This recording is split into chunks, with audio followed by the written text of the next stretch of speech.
Halo, assalamualaikum warahmatullahi wabarakatuh. Masih bersama channel Lele Lancar Barokah, channel yang membahas tentang pertanian di Jepang, pekerjaan Jepang, dan kehidupan yang ada di Jepang, guys, terutama di Nagano, Kawakami.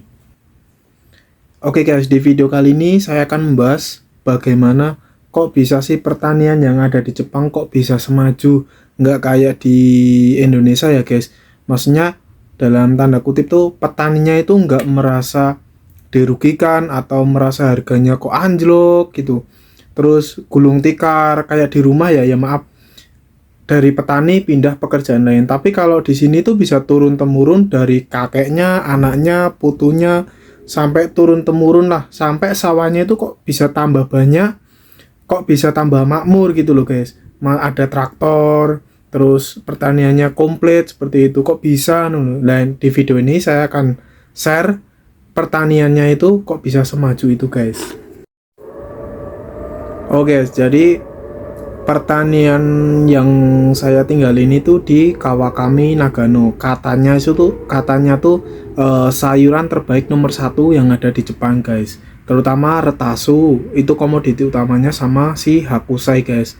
Nah, di Jepang tuh ada dua faktor yang menentukan kenapa pertanian maju. Yang pertama itu adalah bibit yang unggul. Pengolahan bibit dari awalnya yang bagus sampai bisa dipanen. Kemudian yang kedua itu pengolahan. Jadi kalau di Jepang itu, guys, itu pada saat panen itu kita petani di Jepang itu nggak perlu nunggu ada yang nebas atau pengepulnya, itu nggak. Jadi sudah dikelola sama pemerintah Jepang, guys, melalui JA seperti itu. Jadi udah dikelola sama si pemerintahan di Jepang, guys. Jadi petani nggak perlu pusing nanti panen gimana, makanya sawah itu tetap semakin banyak, terus pengolahan semakin bagus karena nggak mikir nanti buangnya kemana, itu nggak mikir. Jadi tiap hari itu panen minimal itu 500 karton sampai 1.300 karton per harinya, guys. Nah, kemarin tuh saya di Supa atau supermarket tuh iseng-iseng beli bibit ini, guys. Beli bibit Kumorokoshi sama Naganegi. Ini daun bawang sama si jagung manis. Nah, di Jepang tuh jagung manis manis banget, guys. Asli manis. Dibanding dengan yang ada di Indonesia, ya harganya sih memang beda jauh ya, guys ya. Kalau di rumah itu kan 5.000 itu kan dapat 2 atau 3 biji ya, 3 jagung ya. Nah, kalau di Jepang di sini 10.000 itu dapatnya cuma satu jagung tok, guys. Jadi memang harganya menentukan kualitas dan rasa ya, guys. Jadi manis banget. Ini nanti coba saya bawa pulang ke rumah, ke Indonesia. Kalau pulang nanti saya coba tanam, guys. Rasanya gimana? Biar temen rumah itu tahu rasanya jagung di Jepang itu kayak apa. Nah, proses awal yang tadi saya bilang itu bibit yang menentukan. Jadi proses awalnya itu pada saat seperti inilah bibit ya. Bibit butiran ini tuh nggak langsung dimasukkan ke sawah, guys. Jadi ditempatkan ke vinyl house atau tempat persemaian.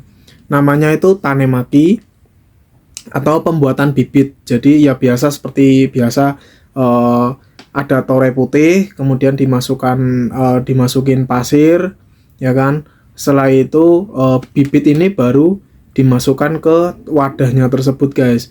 Nah, setelah dimasukkan ke wadah tersebut nanti ditutup, ya kan, ditutup kurang lebih 2 sampai 3 hari.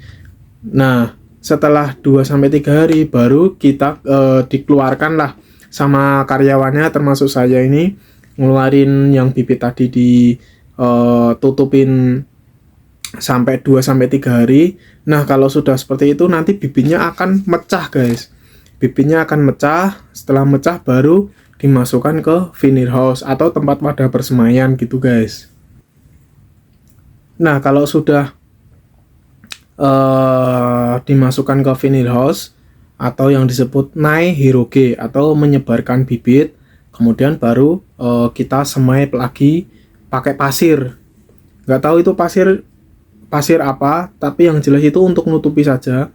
Ditutupin lagi, setelah ditutupin lagi diratakan, kemudian dikasih sheet atau dikasih tutup, itu warnanya putih transparan. tapi angin bisa masuk. Nah, seperti itu. Setelah kurang lebih 2 atau 3 hari nanti akan tumbuh bibit kecil. Nah, seperti itu guys yang akan saya share di video ini. Jadi baru tumbuh itu kurang lebih 2 sampai 3 hari. Jadi prosesnya itu kurang lebih memakan 6 harian lah atau 1 minggu itu baru tumbuh si bibit kecilnya itu. Ini contohnya retasu ya guys, atau selada. Nah, di Jepang tuh seperti itu guys. Kenapa pertanian di Jepang itu bisa maju dan makmur petaninya ya karena itu ada 2 faktor tadi kan, bibit yang unggul sama yang kedua itu dari pemerintah memfasilitasi cara membuangnya atau memanen hasil panennya itu bagaimana dikelola sama pemerintah. Seperti itu guys. Jadi berbeda dengan yang ada di Indonesia guys. Nah, itu tadi adalah video singkat dari saya. Semoga bermanfaat. Silakan tulis kolom komentar.